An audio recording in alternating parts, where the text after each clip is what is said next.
No worries, we'll start with my John Stepper interview in a second. John Stepper asked me whether I could add my personal experience with working out loud in this video before our interview. When I got the confirmation for my interview with John Stepper, I was in week 5 of my working out loud circle, including the task with the 50 facts about me. And my first impulse was, what a nonsense! What 50 facts about me should I tell strangers? My question in the LinkedIn Working Out Loud group was, has anyone seriously done that yet? And pretty soon, John Stepper himself shared his 50 facts list, and I was really deeply touched because there were actually facts that I wouldn't put on my resume and that I wouldn't maybe even tell long-term colleagues or even friends. At the same time, I was truly amazed because my sympathy, or maybe even an affection for John, grew within seconds while reading the list, although we had never spoken personally before. And I thought to myself, if this is the effect, I'll do that too. At least to also tell my interview partner a few personal things about me in advance of our video and to show my respect for him and his work. But I didn't just want to write down a list. I am a visual type and I wanted to give my facts a visual support, a further level on which I was able to communicate myself in addition to the mere facts. I think it took me around about 6 hours until I had 15 matching pictures, but it was a lot of fun. While creating the presentation, I thought about my life, what I had already achieved, and I would even call it a meditative exercise. I shared my slideshow with the 50 facts publicly on LinkedIn, and yes, I am an introvert, so I was just insanely curious what would happen. Within 1 week, my post generated around about 10,000 views, countless likes, comments and shares, and many great networking contacts. Never before had I had such a response on LinkedIn, and there was not a single negative word. Of course, maybe many people thought they're shared because I shared that much private stuff publicly, but so what?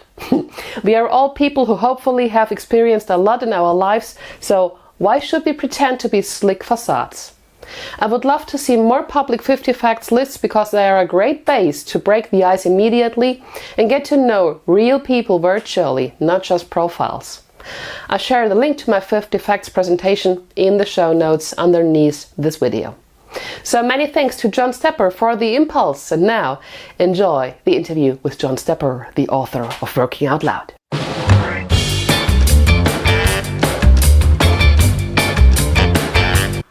Hello everybody, my name is Jennifer from Germany. I'm a learning and development professional and the maker and the founder of the blog Lernen in Geil, which I translate with Learn Smug or Learning in Cool, something like that.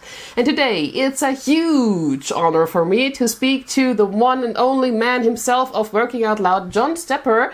And dear John, it's a huge honor for me. Thank you for taking the time. And you live in New York City. What is New York City like these days during the pandemic? First of all, thanks for that introduction. Very exciting. Sure. I'm excited to meet this guy. Sure. In New York City, you can already feel what a difference it is in terms of the lack of tourists, the number of closed shops, masks everywhere. I mean, like many other places in the world, but what the sense is that in New York City, it will never be the same. Right. So a lot of the conversation is about that, like, with no Broadway shows, with no theater or other big events, like what will replace it? And, for some people it could be worse, and for others it could be better. It could be a more livable city, but it's certainly not going to be the New York that I grew up with. And what's your prophecy? What will New York City be like? New York, I grew up, I've lived here for 56 years. And I was here when New York City was a very dirty, dangerous place. We defaulted on our loans. So like literally we didn't pay back our loans. All sorts of bad things happened in the 1970s. And people had written off New York many, many times. I found that it's a very resilient place. It's very resilient people. And my guess is there'll be some uncertainty and maybe even some dark times, but that we'll come out of this as a better, stronger city. And I absolutely believe that. Is it a similar feeling like after 9/11? Everyone said Right. New York City will never be the same again. That's a good, if not happy comparison. Yeah, sure. That's a good one. Um, and for very similar reasons. I live downtown. I could see the World Trade Center from my window. Mm. And even 10 years ago, like, really? You're gonna live there? It's beautiful. Downtown is reimagined. It's a wonderful place to live, beautiful parks. And so out of that tragedy, there was kind of a rebirth. Mm. That doesn't mean that you forget what happened, and there's a memorial that we can also see from our window. But it does mean that you can still move forward and create something positive out of it. Yeah, I'm sure. So has the corona crisis been a booster for the working out loud movement, maybe? Because after all, working out loud really helps to keep the people collaborating. Maybe it's been more important than ever. Yeah, yeah, you hate to think of how one might benefit from a crisis, right, Yeah. which is affecting people in very uneven ways. But you're right in that, and you may have seen this funny cartoon that made the rounds on LinkedIn, like who's leading your digital transformation? Is it your CEO or CDO, or is it I know that one. COVID-19?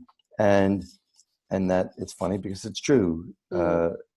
The companies where they may have considered working out loud but weren't sure now are very much actively looking for a way to keep their employees engaged, to help them use digital tools to build connections, to navigate the company, to collaborate.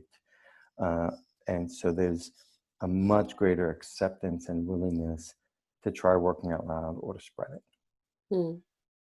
I don't really want to go too much into detail how working out loud works because there are so many podcasts and so many great videos online. I think it should be easy to find out how working out loud works. So I want to go a little bit behind the scenes. So I would be interested in how come that the method is called working out loud actually, because I intuitively always want to call it learning out loud.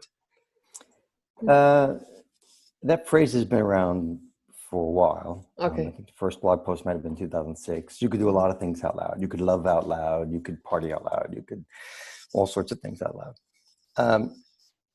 The reason why I embraced that particular term was that everybody works. Mm-hmm. So I felt that this approach of saying, well, whatever it is I'm trying to accomplish, there are people out there who could help me in some way. They have knowledge, they have experience, they've got resources, they've got ideas. And if I could develop some kind of relationship with them, then that would increase the chances that we'd exchange information or cooperate. So it was a mindset more than anything about how I could approach getting something done and do it in a way that felt good. If you call it learning out loud, like people don't have time for that. They're busy. Mm-hmm. But in the workplace, everyone's there for 10 hours. And if I could use the workplace as a way for people, as an environment where people could develop this mindset, then I could reach a lot more people that way. And I think that's turning out to be the case. Mm. So the development of the method working out loud was not something which happened from one day to the other underneath a shower, some insight No, that's suddenly. it. I was in the bath Okay. and just, a bolt of lightning hit me. All right. It was, it was really a series of experiments that started 10 years ago. Mm-hmm. And then gradually changed, and I continued to experiment. So at first was this idea that for me, I was looking for ways to take a bit more control over my career. All it takes is for you to get a bad performance review or a reorganization or a budget cut, and you realize how little control you have. So I was looking for, well, what could I do that it wasn't just about me and my boss or my particular project, but there's a big company out there. I worked at Deutsche Bank, it's 100,000 people. So how could I take advantage of that, shape my own reputation, earn access to my own network, my own opportunities. And my first instinct was that we would introduce a social network inside the company, a tool, and that would be the thing. That turned out to be important, but not enough. And so experiment after experiment led to me coaching people one-on-one, led to circles, led to circle guides, and then 10 years later, we're on version 6 of the method. Mhm. Mhm. Did anyone inspire you for this whole approach? I read about Bryce Williams on Wikipedia, or are there any other people who inspired you, like Adam Grant, Carol Dweck? Are these people interesting or important for you? They're all interesting. Yeah. And there's plenty of researchers who've done work. You mentioned Carol Dweck and Adam Grant. Plenty of researchers who've said, like, here's a better approach. Here's some science that says why this would help you be more effective or be happier. So yes, there were all sorts of information. Keith Ferrazzi was another one who had written a lot of really important books for me about relationship building. But there was one in particular that I read probably 2008 called The Art of Possibility by Benjamin Zander and his wife Rosamund. And this beautiful book, if you haven't read it, I totally recommend reading The Art of Possibility. Beautiful yellow cover. It was such a joyful human book that said there is so much more that you could realize both for yourself and with other people if you take a different approach to them, if you see them in a different way, if you're more open to possibilities. And that book, I think, made me feel, whatever I see inside a company in the org chart and kind of the systems that we had, it didn't have to be that way. Like there were other ways that collectively we could realize more of our potential. And that sparked me, I think. Are you currently a member in the Working Out Loud circle? No, but I had earlier this year, I was in my 10th one with someone you may know, Mikhail Troutman, who does the On the Way to New Work podcast and has become a friend, and also 2 ladies at Beiersdorf, Christina and Catherine. We were strangers, like we hadn't met each other. We met at a Beiersdorf event in Hamburg, and they were going to form a circle. I invited myself, which was odd. And by the end,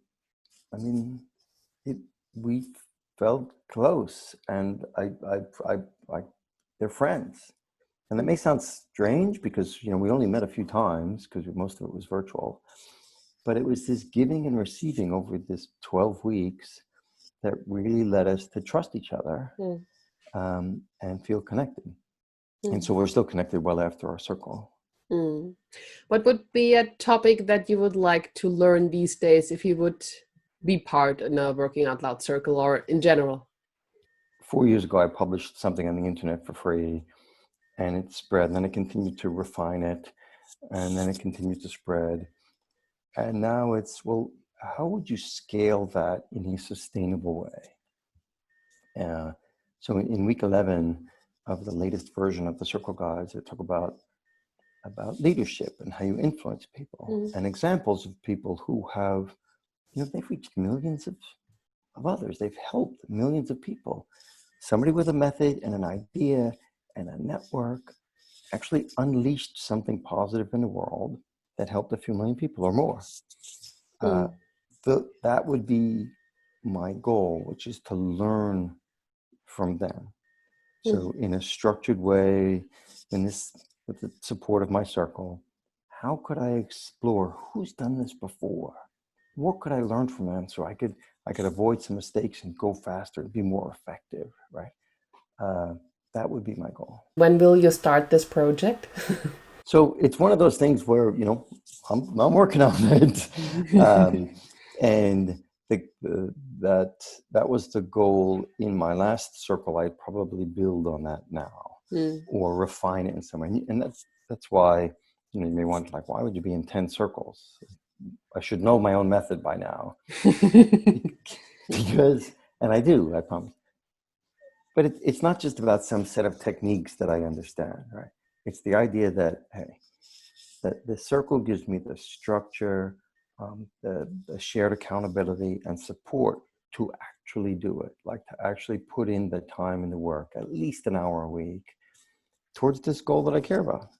Because if I don't have that, then there'll be a lot of other things on my to-do list that will squeeze out that time, and I may never get to it. And so that's why I would form another circle. I'd probably refine my goal a bit based on what I learned last time, and that'll help me make progress, with people I like. Well, right now you're associated with the method working out loud very, very much, and sometimes I think you could have nightmares already about working out loud or something like that. But I'm sure you do other stuff as well. So I'm interested in what a typical John Stepper week looks like. Well, one of my 50 facts that is that I've got 5 kids. Yeah. So there's usually a lot to keep you busy.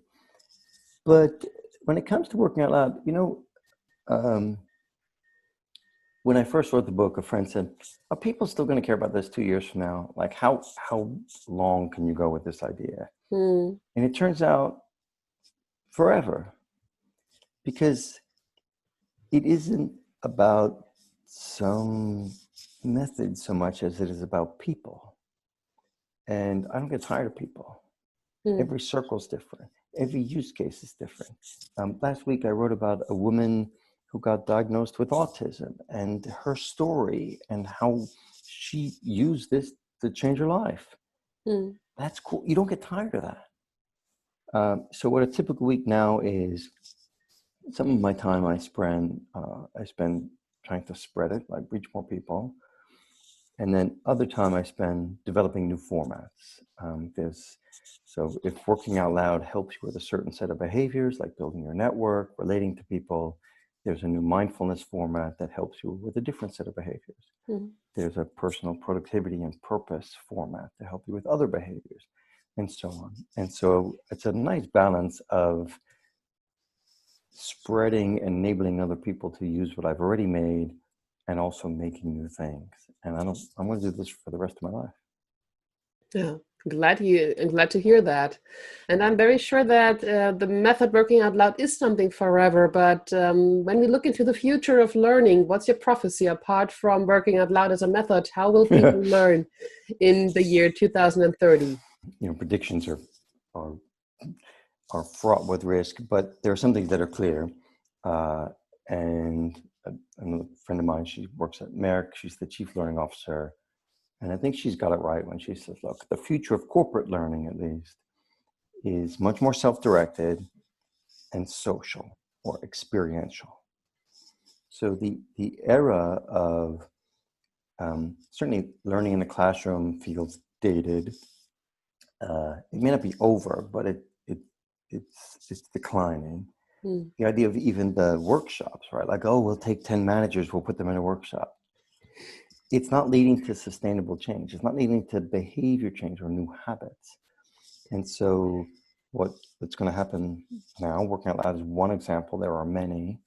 You're going to put people who can do things at their own pace, with other people, and they're going to learn with small steps over time until it becomes a new set of behaviors. And it'll be much more flexible. It'll be a hell of a lot cheaper, and it'll be more fun. And it'll give control back to the employee about what they'll learn, how they'll learn, with whom they'll learn.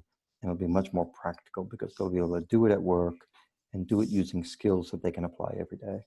I'm really looking forward to this.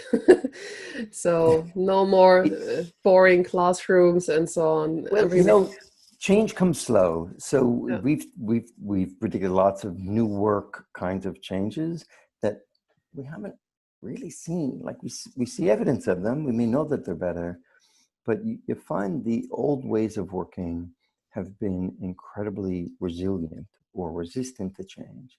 And I think that's because it's what we know. Like, habits die hard. And it takes repeated, deliberate practice over time, ideally in a psychologically safe space where you can just try things, not have to worry about being judged.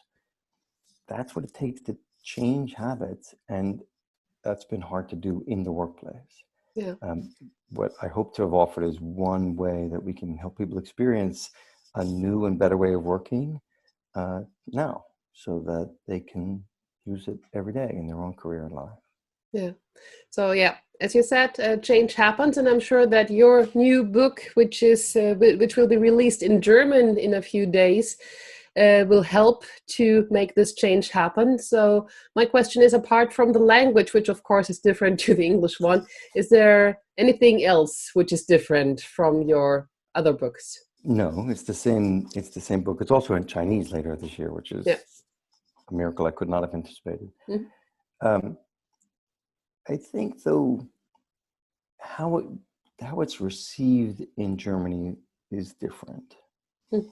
I think in Germany there might be an even stronger adherence to professionalism, to hierarchy.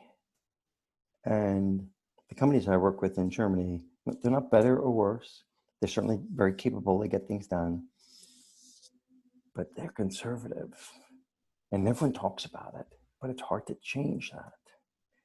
It's even baked into the language, right? We have to have campaigns that say, just do it. Just call me by my first name. So I think the way it's received in Germany will be, here's a way that we can change things in the workplace, that we can humanize the workplace, even in Germany, in a way that really is still about work. That's about us being better, realizing more of our potential, being more effective. It's work, right? But it's work in a way that's more suited to our kind of natural condition as human beings. So I think the Germans hopefully will appreciate that they're being given the permission to do this at work, knowing that it's good for them as individuals and also good for the company. Mm. Sometimes I wonder whether there are certain German challenges to implement working out loud. I heard of colleagues who were struggling with a works council or other restrictions. Are there any experiences by yourself to give advice to learning and development professionals how to manage these challenges? Katharina Krantz is a good example at Bosch, or Lucas at Daimler.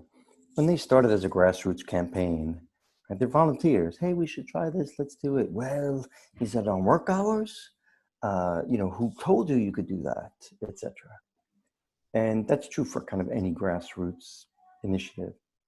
What happened, though, both those companies, is they went from grassroots to institutionalizing it. They started to put it in onboarding programs. They got sponsorship from HR. So you had the head of HR at Bosch say, well, this is the kind of mindset we need for a connected company. Or they had Michael Brecht, who's the head of the Works Council at Daimler, say, this makes work more humane. And it's that shift. Instead of staying a grassroots movement that was fighting against the company, that was like fighting against the org chart and the machine, they leveraged it. They got their support, and that enabled it to spread, and all those challenges went away. Thank you for this advice, dear John. And it was a huge pleasure for me to speak with you, and all the best for the future for you. Yeah, Pardon? thank you very much. I loved meeting you. It was really a pleasure. I hope that we will meet one day in New York City and we are all happy and safe and sound. I would love to share a glass of wine. That'd be great. Great. I come back to this. Vielen Dank, Jennifer. Vielen Dank. And I would be very happy if you would subscribe to my YouTube channel, Lernen in Geil, or if you would subscribe to my podcast, which is available via Google Podcasts, iTunes, or Spotify. My name is Jennifer Whithelm. I would be very happy if you would contact me via LinkedIn or my homepage. This is www.lerneningeil.de.